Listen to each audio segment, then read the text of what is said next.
오늘은 비도 부슬부슬 오고 귀신 얘기를 해야 되는데 불 닫고 참 이런 날 곤란해요. 귀신 얘기, 요즘 참 귀신 얘기를 설교를 하려니까 제가 지난 한 주간 동안 설교를 준비하면서 이 귀신 얘기를 어떻게 하면 좋지?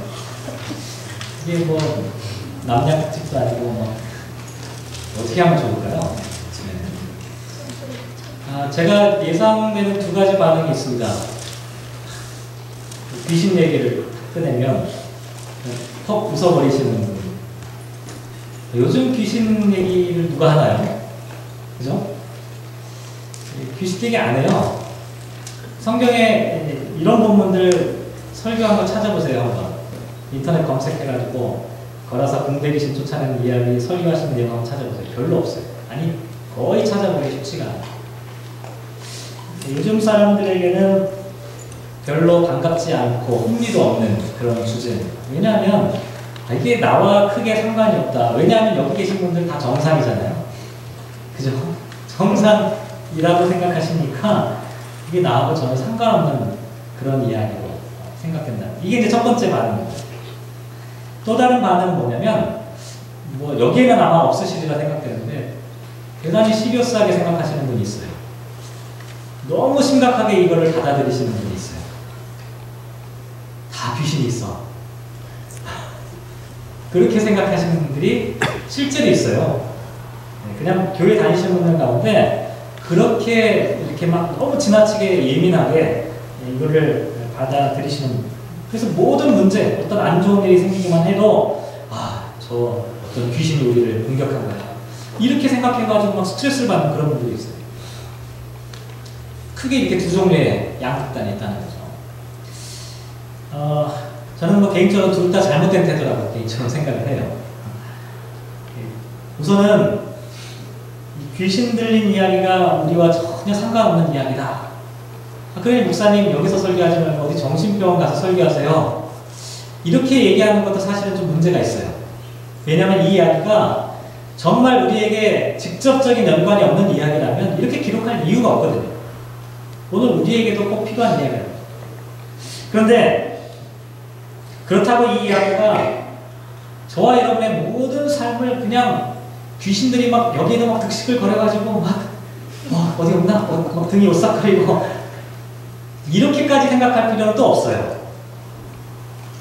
물론 저는 어떻게 생각하냐면 개인적으로는 모든 우리들이 살아가는 이 세상 가운데는 반드시 영적인 배우가 있다. 저는 이건 확신해요. 우리가 살아가는 모든 이 세상 가운데는요, 그냥 우연찮게 진행되는 게 아니라 다 영적인 배우가 있어요. 그게 좋은 거든 나쁜 거든 영적인 배우가 다 있는데, 이 귀신에 대해서 너무 민감하게 반응하시는 분들은 어떻게 생각하냐면, 나에게 좋은 일이 일어나는 것은 하나님께서 작용하신 거고, 나에게 좋지 않은 일이 일어나는 것은 악한 귀신들이 장난친 거다. 이렇게 생각하는 거예요. 근데 그건 잘못된 거예요. 우리들이 살아가는 이 모든 삶의 환경 가운데 악한 실제가 있는 것은 분명한 사실이지만 나에게 좋은 일이 생긴다고 그것이 하나님이 주시는 거고 나에게 나쁜 일이 생긴다고 무조건 그것이 귀신의 장난이다. 이렇게 할 수는 없다는 거예요. 때로는 나에게 불리하고 또 좋지 않은 일이라 할지라도 하나님께서 주시는 훈련과 연단일 수도 있어요. 그렇기 때문에 중요한 건 뭐냐면 이게 나한테 좋은 거니까 나에게 나쁜 거니까 이게 하나님이고 이게 귀신이다 이렇게 나누는 게 아니라 도대체 하나님께서 하시는 일은 무엇인가, 그리고 귀신이 장난치고 귀신이 우리를 공격하는 것은 무엇인가 라고 하는 것을 정확하게 분별하는 것이 중요합니다. 분별력이 중요해요. 이 지혜가 필요합니다. 그래서 오늘은 귀신 얘기를 하기는 하지만 좀 분별력 있게 이야기를 보자. 도대체 이 이야기를 통해서 우리에게 주시는 하나님의 의미와 또 뜻이 무엇인지를 좀 깨달아보자. 그래야 뭐 귀신이 우리를 혹시라도 공격할지라도 우리가 맞서서 승리할 수 있는 방법이 무엇인지를 알 수가 있거든요. 오늘 잘 들으셔야 됩니다. 혹시 조심히 혹시 귀신이 와서 자, 오늘 본문 말씀 제가 묵상하면서 어떤 생각했냐면요. 저는 늘 질문을 갖고 시작해요. 성경 말씀을 읽을 때는 늘 질문을 갖게 됩니다. 왜 이럴까? 오늘 본문을 보면서도 그런 생각 많이 했어요. 하필이면 예수님이 왜 거라사 지방을 가셨을까? 그게 첫 번째 질문이고, 아니 거라사에는 이렇게 떼귀신들이 많을까? 그 귀신의 이름이 뭐예요? 나중에 나오지만 군대 귀신이잖아요. 떼귀신이에요, 떼귀신. 왜 다른 것도 아닌 거라사 지방에는 이 떼귀신들이 득실을 벌이고 있었을까? 그리고 이 사람을 사로잡았던 이 떼귀신의 정체는 과연 무엇일까? 어떻게 하면 그 귀신을 우리가 물리칠 수 있을까? 또 궁금한 거는 나중에 다 나오는 얘기지만 왜 하필이면 예수님께서 이 귀신들을 돼지떼에게 들어가게 하셨을까? 궁금하지 않으신가요? 전 되게 궁금해요. 아니 잘 설명이 안 되잖아요. 하필이면 왜 돼지떼야? 그렇잖아요? 그냥 예수님께서 단칼에 물리칠 수도 있을 텐데 그냥 불쌍한 돼지들만 다 죽게 하셨잖아요. 저는 그게 잘 이해가 안 가요. 왜 그러셨을까? 어쨌든 말씀을 묵상하면서 지난 한 주간 동안 제가 고민하고 또 생각을 많이 했는데요.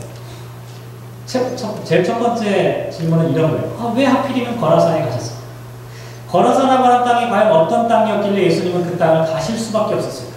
오늘 본문 26절 말씀 보면 이렇게 나와 있죠. 예수님의 일행이 갈릴리 맞은편 거라사인의 땅에 이르렀다. 이렇게 되어 있습니다. 그 땅이 과연 어떤 땅이길래 예수님께서 그 땅을 가셨을까? 그런데 공교롭게도 마태복음 8장 28절 말씀을 보면 뭐라고 기록하고 있냐면 또 예수께서 건너편 가다라 지방에 가시매 이렇게 나와 있습니다. 이게 참 헷갈리는 일이에요. 그냥 다 거라사라고 쓰면 참 좋을 텐데 마태복음에는 다른 지명을 사용하고 있어요.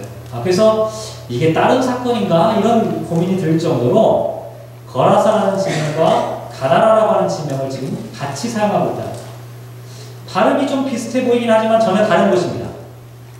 이 거라사라고 하는 이 지역은 갈릴리 호수에서부터 약 한 40km 정도 떨어져 있는 멀리 있는 지방이에요. 이 가다라라고 하는 이곳은 갈릴리 호수에서 아주 인접해 있는 아주 한 7, 8km 정도이면 금방 닿을 수 있는 그러한 곳에 위치하고 있다고 합니다. 그래서 학자들은 어떻게 생각하냐면 마가복음이 먼저 기록되었잖아요. 마가복음이 AD 70년경에 기록되어질 때 이 거라사라고 지명을 기록을 했어요.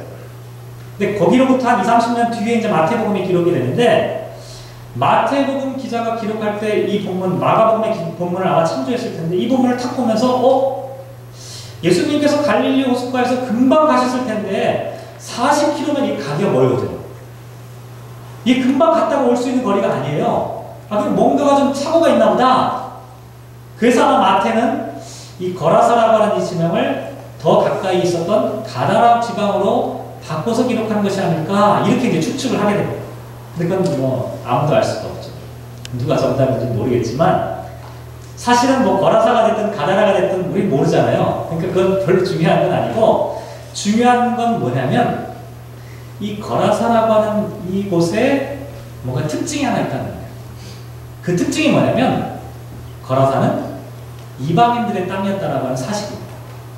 그걸 어떻게 알 수 있냐면 오늘 보면 32절 말씀 보면 32절 같이 한번 읽어볼까요? 32절 시작. 마침 그곳에 많은 돼지떼가 산에서 먹고 있는지라 귀신들이 그 돼지에게로 들어가게 허락하심을 간구하니 이에 허락하시니 이렇게 되어 있습니다. 이 거라사 지방에 멧돼지들이 출몰하는 곳이었냐? 그게 아니라 여기에 사람들이 돼지를 치고 있었다는 얘기입니다. 그런데 생각해 보세요. 유대인들은 돼지를 부정한 짐승으로 생각하잖아요. 먹지도 않아요. 제사에는 절대로 사용할 수 없습니다. 그러니까 유대인들은 돼지를 접촉하지 않으려고 해요. 그런데 돼지가 그렇게 많아요. 한두 마리가 아니라 물에 빠져 죽은 것만 2,000마리니까 그 동네는 완전히 돼지판이에요. 돼지가 그렇게 많았다는 거예요. 유대인들은 그 땅에서 살 수가 없어요. 부정한 짐승과 만나기 때문에. 그렇기 때문에 이 땅은 어떤 땅이라고 말씀을 드릴 수가 있냐면 이방인들의 땅이다 라고 하는 사실을 우리가 알 수가 있다.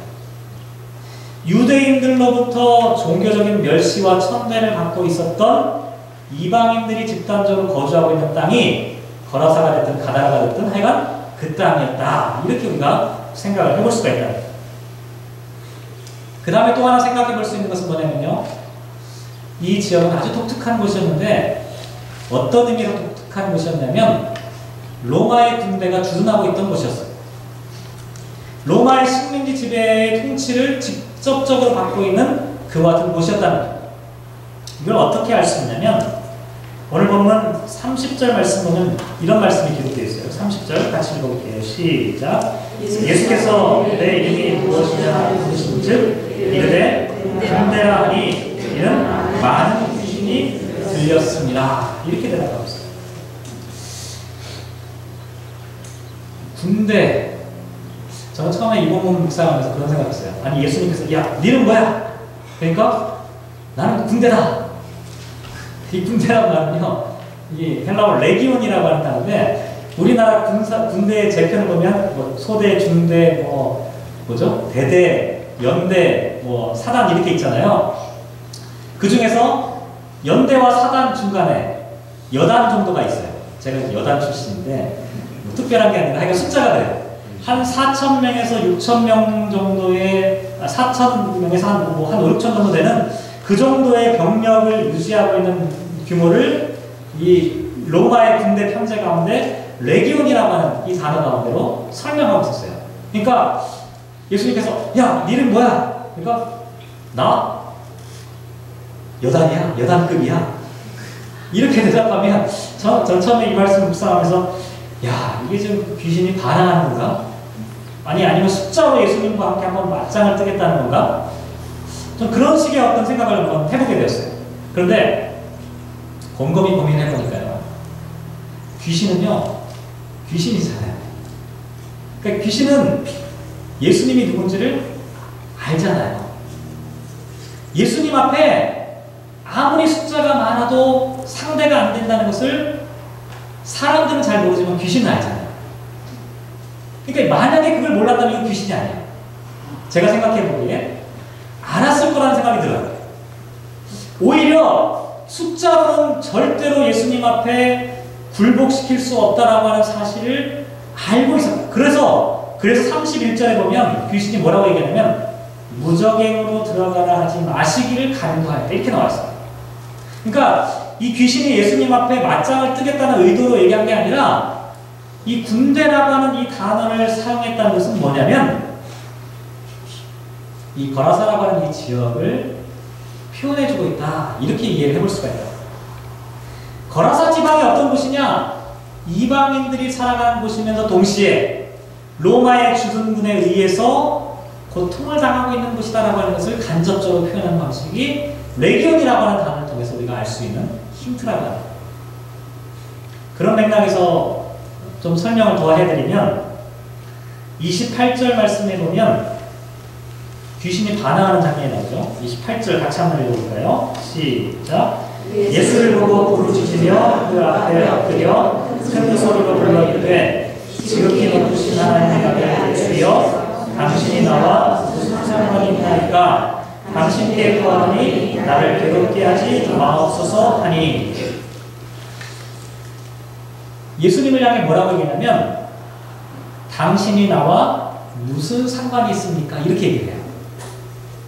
이 이야기는 어떤 의미를 갖고 있냐면 여기는 우리 구역인데 예수님이 왜 여기까지 간섭하십니까? 이런 의미예요. 왜 남의 구역에 와가지고 큰 소리를 치십니까? 여기는 로마의 군대가 지배하고 로마의 군인들이 거주하는 곳이고 여기는 귀신이 지배하는 곳인데 왜 예수님께서 이곳을 오셨습니까? 라고 하는 그와 같은 얘기를 하고 있다는 거죠. 이 거라사라고 하는 지역을 잘 설명하는 중요한 단어들이에요. 이 거라사라고 하는 지역은 종교적으로 유대인들에 의해서 멸시와 천대를 받던 이방인들의 지역이었고 또 정치적으로도 로마의 지배를 직접적으로 받으면서 로마의 주둔군이 있었던 그와 같은 도시였다라고 하는 것을 알 수 있다는 거예요. 그곳의 사람들이 지금 고통받으며 살고 있다는 거예요. 근데 그 중에서도 이 귀신 들린 사람은 더 고통을 받고 있었어요.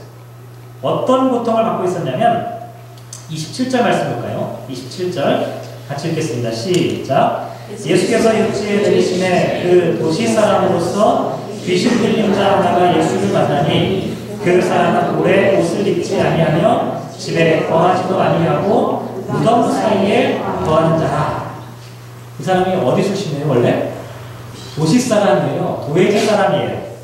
이런 데 있을 사람이 아니었다는 거예요. 그런데 이 사람이 지금 어떻게 하고 있어요? 옷을 입지 않고 무덤 사이에 있다. 이렇게 얘기하죠. 무덤이라고 하는 것은 사람들이 가지 않는 곳입니다. 저주받은 땅이에요.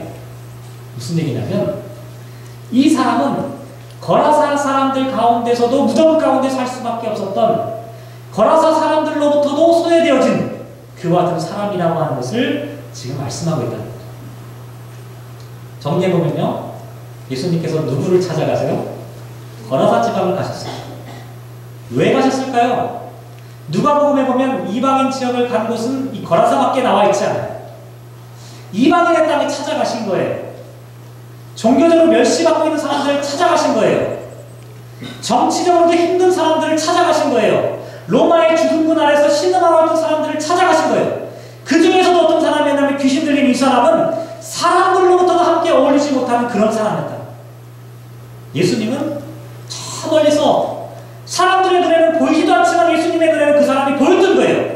그 사람을 만나러 지금 거라사라고 하는 이 땅을 향해 찾아가고 계신다는 것을 우리에게 말씀해 주고 있잖아요. 예수님이 딱 찾아가 보니까 그 사람이 귀신 들렸잖아요. 도대체 이 귀신 들린 이 귀신의 정체가 무엇인지 한번 찾아볼 필요가 있습니다. 여러분, 귀신을 어떻게 성경에 보면 여러 가지 표현 많죠. 뭐 사탄도 나오고 귀신도 나오고 뭐 마귀도 나오고 뭐 악한 영도 나오고 뭐 종류가 잡다한데 어떻게 구별하세요? 어떤 차이가 있을까요? 귀신과 마귀 대표적인 건데요. 마귀는 뿔이 있고 귀신은 머리카락이 길. 우리 많은 경우 제가 이제 뭐 여러 차례 설명을 드리는데 귀신과 마귀를 생각할 때 한국 사람들은 늘 뭘 생각하냐면 죽은 사람의 영혼을 떠올려요. 이게 참 이게 성경을 이해하기 어렵게 하는 아주 중요한 이유인데요. 죽은 사람의 영혼이 마귀나 귀신이다. 물론 성경에 그런 식으로 표현한 것 같은 부분이 없는 것은 아니에요. 있기도 해요. 근데 성경 전체적으로 나와 있는 이야기를 종합해보면 마귀나 귀신은 죽은 사람의 영혼과는 상관이 없어요. 이건 악한 영의 실체, 하나님에 대하여 도전하고 반역하는, 그래서 타락한 천사라고 표현하기도 하는데, 이렇게 하나님께 도전하고 있는 이 악한 영의 실체를 마귀 혹은 귀신, 뭐 사탄, 뭐 이런 식으로 표현하는 거예요. 근데 왜 그러면 같은 이름으로 얘기하시면 어떨 때는 마귀라고 했다가 어떨 때는 사탄이라고 했다가 어떨 때는 귀신이라고 했다가 왜 이렇게 헷갈리게 하십니까? 그 왜 그러냐면 이유가 있어요. 캐릭터가 조금씩 다르기 때문에. 사용하는 무기가 조금씩 다르기 때문에. 마귀라고 하는 것은 디아블로스라고 하는 헬라어를 쓰고 있는데요. 이 마귀의 역할은 뭐냐면 이간질이에요. 갈라서게 하는 거예요. 마귀가 움직일 때마다 분열이 일어나요. 마귀가 사역할 때마다, 사역이라는 표현을 써도 되는지 모르겠지만 마귀가 활동하기 시작하면 전쟁과 갈등과 대립과 투쟁이 일어나요. 마귀는 끊임없이 갈라서게 하는 것이 마귀의 역할이라고 합니다. 다시 말씀드리면 악한 영이 마귀적으로 사용할 때가 있다는 거예요. 마귀적으로 나타날 때가 있다는 거예요. 여기에 비해서 귀신은 정반대예요. 귀신은 들러붙게 하는 거예요. 마귀는 갈라서게 하는 것인데 귀신은 들러붙게 하는 거예요. 그래서 귀신의 역할은 뭐냐면, 오늘 귀신 얘기를 많이 해요. 일부 예배 때도 하도 귀신 얘기를 했더니 귀신은 뭐냐면 중독이에요. 집착을 해요. 마귀는 끊임없이 사람과 하나님 사이를 갈라서게 할 것이라면 이 귀신은 무엇인가에 집착하게 하고 무엇인가에 매달리게 하고 그것 없이는 못 살겠다라고 생각하는 이 중독, 이게 귀신의 사명이에요. 오늘 본문에도 보면요, 귀신이라고 표현하는 까닭이 있는데 29절 말씀 보세요. 29절 같이 읽겠습니다. 시작. 이는 예수께서 이미 더러운 귀신을 들어가사 그 사람에게서 나오라 하셨습니다. 귀신이 가끔 그 사람을 붙잡으러 그를 쇠사슬과 고랑에 매어 지켰을 그 맨 것을 끊고 귀신에게 몰려 광야로 나갔더라. 사람들이요, 이 사람을 귀신으로부터 떼어내놓기 위해서 쇠사슬과 고랑으로 묶어가지고 이 사람을 지켜놨어요. 그런데 잘 보세요. 뭐라고 나와 있냐면 귀신이 이 사람에게 가끔 그렇게 했는데도 쇠사슬과 고랑으로 묶어놓은 것이 금방 끊어져서 이 사람한테 이 귀신의 일로 달라붙어 버린 거예요. 얼마나 강력하게 이 귀신이 그 사람을 사로잡았는지를 보여주는 아주 중요한 표현이에요. 완전히 여기에 매진해, 완전히 여기에 그냥 빠져 있는 거예요. 중독되어 있는 거예요. 쇠사슬로 묶어놔도 안 되는 거예요. 너무나 강력하게 붙어 있기 때문에. 귀신의 역할이 바로 이런 거예요. 마귀는 분열하고 귀신은 중독시킨다. 제가 이 말씀 묵상하는데 갑자기 좀 두려운 생각이 들더라고요. 야, 우리가 뭔가에 막 빠져있다네. 사람들이 무엇인가에 열광하고 마음을 빼앗기는 것들이 있다면 그 배우가 혹시 귀신들이 장난치는 게 아닐까? 그러면은 공부도 그렇게 열심히 하면 안 될 것 같고 일도 열심히 하면 안 될 것 같고 뭔가 몰두하거나 열중하면 안 되는 건가? 그럴 수 있잖아요. 귀신이 나에게 막 다른 거 생각 못하게 하고 막 그냥 공부만 하게 한다. 그러면 조심해야 되는 건가? 그렇진 않아요. 그러니까 무엇인가에 열중하게 하고 열정을 갖는 것이 다 귀신의 장난은 아니에요. 저는 열정이 있는 게 좋다고 생각해요. 특히 우리 교회에 좀 열정이 있으면 좋지 않을까요? 열정이 없으면 매력이 없어요. 근데 중요한 건 뭐냐면 귀신에 붙들리는 사람하고 건강한 열정을 갖고 있는 사람은 좀 다르다는 거예요. 귀신에게 붙잡힌 사람의 모습은 어떻게 나오냐면 오늘 보면 27절 다시 한번 보면 이 사람이 지금 어디에 있다고 말씀드렸냐면 무덤 사이에 거하고 있다 이렇게 나왔어요. 결과와 열매가 매우 중요합니다. 귀신에 의해서 사로잡히고 포로가 되고 중독이 되고 결박이 된 사람은 결국 어디에 머물러 있냐면 무덤 가운데 머물러 있다. 무덤은 뭡니까? 죽음의 영역이에요.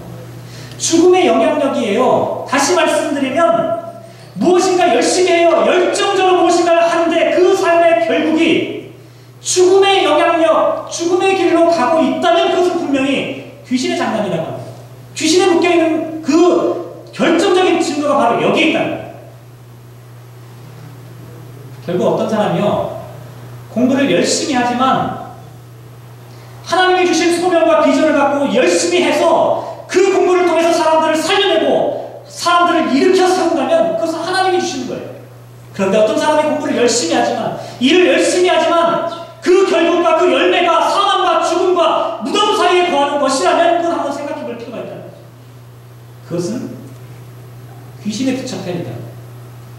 귀신에 사로잡혀 있는 것이다.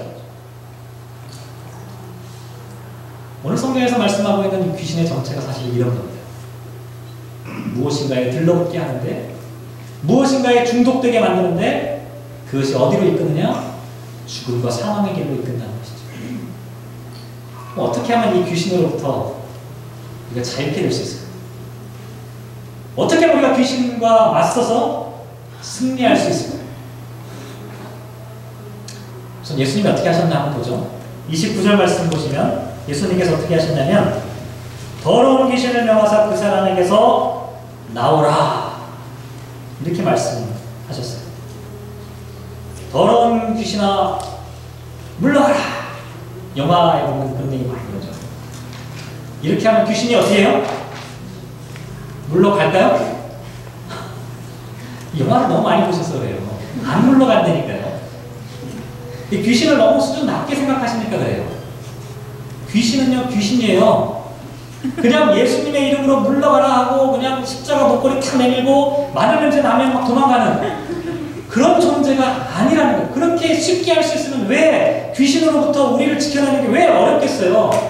어려운 일이라는 거예요. 그렇게 만만치 않아요. 그냥 마음속에 믿음도 하나도 없으면 십자가 목걸이 들고 다니면서 그냥 급할 때 딱 내밀면 귀신이 물러가요? 절대로 안 그래요. 인디아나 존스에서나 그런 거지 우리가 살아가는 이 세상 가운데서는 절대로 그런 일이 일어나지 않는다. 오늘 본문 한번 잘 보세요. 예수님조차도 물러가라 했는데 물러갔나요? 안 물러갔어요. 오히려 잘 보세요. 28절 보면 예수를 보고 부르짖으며 그 발 아래 엎드려 큰 소리로 불러 이르되 지극히 높으신 하나님의 아들 예수여 당신이 나와 무슨 상관이 있나이까 당신께 구하노니 나를 괴롭게 하지 마옵소서. 이렇게 말합니다. 예수님의 이름만 내밀면 도망갈 것 같은데 예수님이 직접 출연하셨는데도 불구하고 귀신이 도망가지도 않아요. 커녕 예수님과 대화를 시도하고 있어요.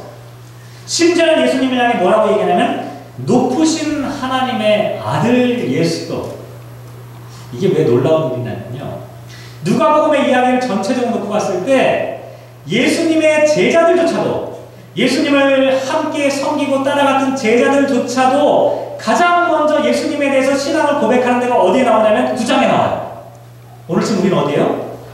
8장이에요. 그러니까 베드로가 예수님을 향해 하나님의 그리스도이십니다라고 예수님을 향해 신앙을 고백하는 장면이 9장에 나오는데, 그보다 앞서서 귀신이 당신은 하나님의 위대한 아들 예수시오, 이렇게 고백합니다. 이걸 또 고백이라고 할 수 있는지 모르겠지만 이렇게 얘기를 하고 있어요. 심지어는 31절에 보면 무적행으로 들어가라 하지 마시기를 간구했어요. 여기 간구는 뭐 우리의 기도하고 좀 달라요. 그런데 예수님을 만나자마자 혼비백산해가지고 막 도망가는 것이 아니라 예수님을 향해서 하나님의 높으신 아들, 이렇게 하면서 뭐예요? 뭔가 이 협상을 하려고 해요. 나를 죽이지는 마시고 나를 이렇게 해주십시오. 이게 귀신의 모습이에요. 혹시 여러분 귀신을 만나더라도 목걸이 내밀어 봐야 아무 소용없다는 것을 기억하십니다. 마늘 냄새 나도 소용없어요. 아무 소용이 없어요. 그럼 도대체 어떻게 하면 이 귀신을 물리칠 수가 있을까요? 오늘 중요한 원리가 나와 있는데요. 28절이 중요합니다. 28절을 다시 한번 읽어볼게요. 28절 읽겠습니다. 시작. 예수를 보고 부르짖으며 그 앞에 엎드려 큰 소리로 불러 이르되 지극히 높으신 하나님의 아들 예수여 당신이 나와 무슨 상관이 있나이까 당신께 구하노니 나를 괴롭게 하지 마옵소서. 앞에서도 말씀드렸지만 귀신이 예수님에 대해서 정확하게 알고 있으면서 예수님을 향해서 뭐라고 얘기하냐면 당신이 나와 무슨 상관이 있습니까? 이렇게 이야기하고, 이게 아주 중요한 표현이에요. 당신이 나와 무슨 상관이 있습니까? 당신의 영역과 내 영역이 무슨 관계가 있습니까? 간섭하지 마십시오. 이게 아주 중요한, 이 귀신이 활동하는 아주 중요한 배경이 돼요. 다시 말씀드리면 귀신은 하나님의 통치의 영역을 벗어난 곳에서 활동한다는 거예요. 그럼 이런 질문을 할 수 있어요. 이 세상에서 하나님의 통치의 영역이 벗어난 곳이 과연 어딜까요? 하나님의 통치 영역이 미치지 않는 곳이 과연 어딜까요? 다 영역이 미치잖아요. 다 하나님의 창조물이고 하나님의 세상이잖아요. 근데 하나님의 통치의 영역이 미치지 않는다는 얘기는 도대체 무슨 의미일까요? 그것은 어떤 의미냐면 하나님에 대한 신앙의 고백과 삶의 현장이 분리되어지는 것을 의미해요. 신앙의 고백은 이렇게 하는데 실제로 살아가는 삶의 모습은 그렇지 않은 것을 나타내요. 귀신이 귀신으로서 활동할 수 있는 그와 같은 가장 좋은 환경이 어디냐면 신앙의 고백과 삶의 현장이 일치하지 않는 그곳에 당신이 나와 무슨 상관이 있습니까? 이것은 당신이 통치하는 영역이 아니라 내가 다스리는 사탄이 지배하는 귀신들이 마음껏 활개칠 수 있는 그와 같은 공간입니다. 이렇게 얘기를 합니다. 이게 무서운 일이에요. 이 땅 가운데 귀신의 영역이 늘어나는 이유는 다른 데 있지 않아요. 우리 그리스도인들이 하나님의 통치의 영역을 통치하고 있기 때문에 그래요. 하나님의 통치 영역이 교회 안으로 넘쳐나들기 때문에 이 세상 가운데 하나님의 통치에 대해서 외면하고 있기 때문에 그곳에서 귀신들이 팔을 치는 거예요. 자기들 멋대로 살아가는 거예요.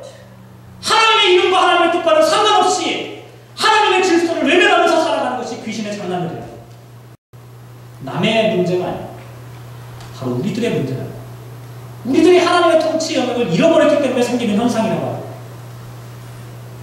결국 귀신을 추방할 수 있는 가장 좋은 방법은 하나님의 통치 영역과 분리되어져 있다고 생각하는 그 세상의 영역을 하나님의 통치 영역으로 만듭니다. 다시 말씀드리면 우리들의 신앙의 고백과 삶의 현장을 일치시키는 순간 귀신들은 자기의 삶의 영역을 잃어버리게 됩니다. 우리가 이렇게 고백하는 이 신앙의 고백이 우리들이 살아가는 삶의 현장에서도 동일하게 적용될 때 그때 귀신들은 더 이상 자기들의 영역을 누릴 수가 없게 된다. 이게 귀신을 물리칠 수 있는 가장 결정적인 공격의 방법. 십자가 목걸이를 내밀고 아무리 외쳐봐야 귀신은 떠나가지 않아요. 오히려 우리를 비웃어요. 믿지 않으면서 십자가 목걸이를 내미는 것에 대해서 얼마나 우리를 비웃는지 모릅니다.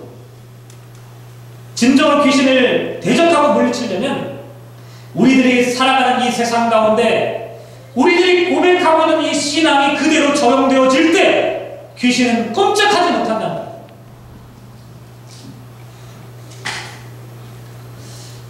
한 가지 더 좀 생각해 봤으면 좋겠어요. 제가 처음에 그런 질문 드렸죠. 돼지 떼 얘기하려고. 돼지. 왜 예수님께서 이 떼귀신을 불쌍한 돼지들에게 다 들어가게 하셔가지고 한두 마리도 아니고 그 2,000마리나 되는 그 돼지 가족들을 다 몰살시켰을까? 너무나 안타깝잖아요. 유대인들의 입장에서 아무리 부정한 동물이라고 해도 여러분 한번 생각해보세요. 여러분이 돼지라고, 죄송합니다만 우리가 돼지라고 생각해보세요. 얼마나 이 억울한, 너무너무 억울한 일이에요. 그리고 여러분이 혹시라도 그 거라사 지방에서 돼지를 키우고 있는 그런 사람이라고 한번 생각해보세요. 이 경제적인 손해가 얼마나 막심합니까? 그래서 그런지요, 예수님께서 이런 기적을 행하셨음에도 불구하고 오늘 본문 37절 말씀 보시면 뭐라고 나와 있냐면 거라사인의 땅 근방 모든 백성이 크게 두려워하여 예수께 떠나시기를 간구했어요. 이 마음 이해되세요? 저는 충분히 이해가 돼요. 예수님이 오셔가지고 그냥 돼지들을 다 죽여버렸으니까 예수님이 더 있다가는 뭐 소떼, 양떼 다 죽일 거 아니에요. 그러니까 예수님 떠나가 주십시오. 제가 이 말씀 묵상하면서 왜 하필이면 돼지들일까? 그냥 한 칼에 그냥 이 사탄들을 멸하시면 될 텐데 왜 그렇게 하셨을까? 말씀을 곰곰이 제가 묵상했어요. 이 돼지 어떻게 하면 좋지? 이 삼겹살로 먹기라도 했으면 아깝진 않았을 텐데. 근데 말씀을 묵상하는 순간에 어떤 생각이 제 뇌리를 탁 스쳐가냐면 나도 귀신 들려 있구나. 그렇다고 또 어디 인터넷에 빅토리아 아니까 목사 귀신 들려 이렇게 얘기하지 마세요. 그냥 설교 중에 그냥 이제 내가 귀신에 사로잡혀 있는 것은 아닐까 이런 생각을 제가 퍼뜩 정신 차려. 왜 그러냐면 예수님께서 99마리 양을 버려두시고 한 마리 양을 찾으시는 장면 한번 생각해 보셨어요? 99마리를 버려두고 한 마리를 찾아가셨어요. 우리는 경제적인 가치와 숫자의 논리에 참 익숙해져 있어요. 오늘 본문도 마찬가지예요. 제가 2,000마리 돼지떼 해가지고 생각해보니까 이게 얼마일까 궁금해가지고 인터넷 찾아봤어요. 한국의 축산농가협회에 연락을 해가지고 딱 찾아보니까 돼지 한 마리가 최근 나와 있는 가격이 한 마리 도매 가격인데요. 24만 몇천 원이더라고요. 그래서 25만 원 정도 계산해보니까 2,000마리 떼 하니까 어떻게 돼요? 이게 5억이에요. 한꺼번에 5억이 날라갔어요. 제가 막 이렇게 계산하면서 생각하면서 너무 아까운 이 돼지떼들 막 이렇게 생각하는 순간에 내가 잃어버린 사람이 하나 있었어요. 잃어버린 게 하나 있더라고요. 저도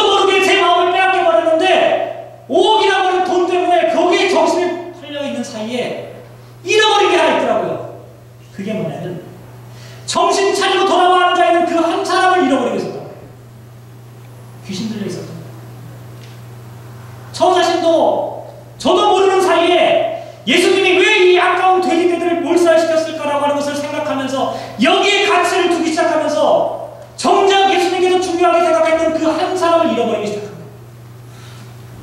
예수님께서 누구 때문에 거라사를 오셨습니까? 이방인들의 땅, 유대인들이 찾지 않은 그 땅을 예수님께서 왜 가셨습니까? 로마 주둔군이 있는 그 땅을 왜 갔습니까? 살벌한 군인들이 지키고 있는 그곳에 왜 갔습니까? 왜 무덤 사이로 예수님께서 지나가셨습니까? 그 한 사람 때문이었어요. 무엇보다도 소중한 그 한 사람의 가치를 예수님께서 보셨기 때문에 예수님은 그 사람을 만나기 위해 그 땅으로 가셨는데 저는 뭔 생각하고 있었냐면 오옥을 생각하고 있었어요. 물질과 이 황금에 찌들어 있는 이 귀신에 사로잡혀 있는 제 자신의 모습을 보게 되었다. 근데 이게 저만의 모습이었을까요?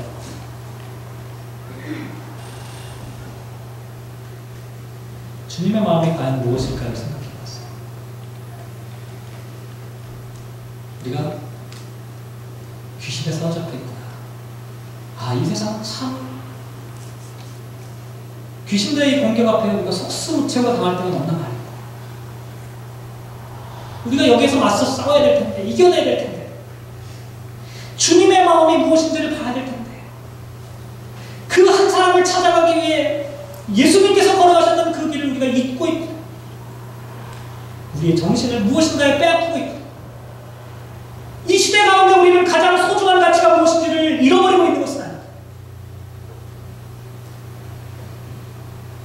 제가 잘 아는 선배 목사님께서 설교를 하시면서 어떤 시를 하나 인용했는데요. 참 이 시를 보니까 우리 시대를 잘 보여주더라고요. 우리 시대의 역설이라고 하는 시인데요. 건물은 높아졌지만 인격은 더 작아졌다. 고속도로는 넓어졌지만 시야는 더 좁아졌다. 소비는 많아졌지만 더 가난해지고 더 많은 물건을 사지만 기쁨은 줄어들었다. 집은 커졌지만 가족은 더 작아졌다.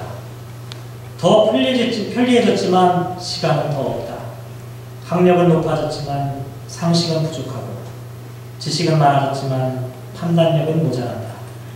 전문가들은 늘어났지만 문제는 더 많아졌고 약은 많아졌지만 건강은 더 나빠졌다. 너무 분별 없이 소비하고 너무 적게 웃고 너무 빨리 운전하고 너무 성급히 화를 낸다. 너무 많이 마시고 너무 많이 피우고 너무 늦게까지 깨어있고 너무 지쳐서 일어나며 너무 적게 책을 읽고 텔레비전을 너무 많이 본다. 그리고 너무 드물게 기도한다. 가진 것은 몇 배가 되었지만 가치는 더 줄어들었다. 말은 너무 많이 하고 사랑은 적게 하며 거짓말은 너무 자주 한다. 생활비를 버는 법은 배웠지만 어떻게 살 것인가는 잊어버렸고 인생을 사는 시간은 늘어났지만 시간 속에 삶의 의미를 넣는 방법은 상실했다. 달에까지 갔다 왔지만 길을 건너가 이웃을 만나기는 더 힘들어졌다. 외계를 정복했는지는 모르지만 우리 안에 내면의 세계는 잃어버렸다. 공기 정화기는 갖고 있지만 영혼은 더 오염되었고 원자는 쪼갤 수 있지만 편견을 부수지는 못한다. 사유는 더 늘었지만 열정은 더 줄어들었다. 키는 커졌지만 인품은 왜소해지고 이익은 더 많이 추구하지만 관계는 더 나빠졌다. 세계 평화를 더 많이 얘기하지만 전쟁은 더 많아지고 여가 시간은 늘어났어도 마음의 평화는 줄어들었다. 더 빨라진 고속철도, 더 편리한 일회용 기저귀, 더 많은 광고 전달, 그리고 더 줄어든 양심, 쾌락을 느끼게 하는 더 많은 악들, 그리고 더 느끼기 어려워진 행복들. 시대의 역설이라고 하는 시인데요.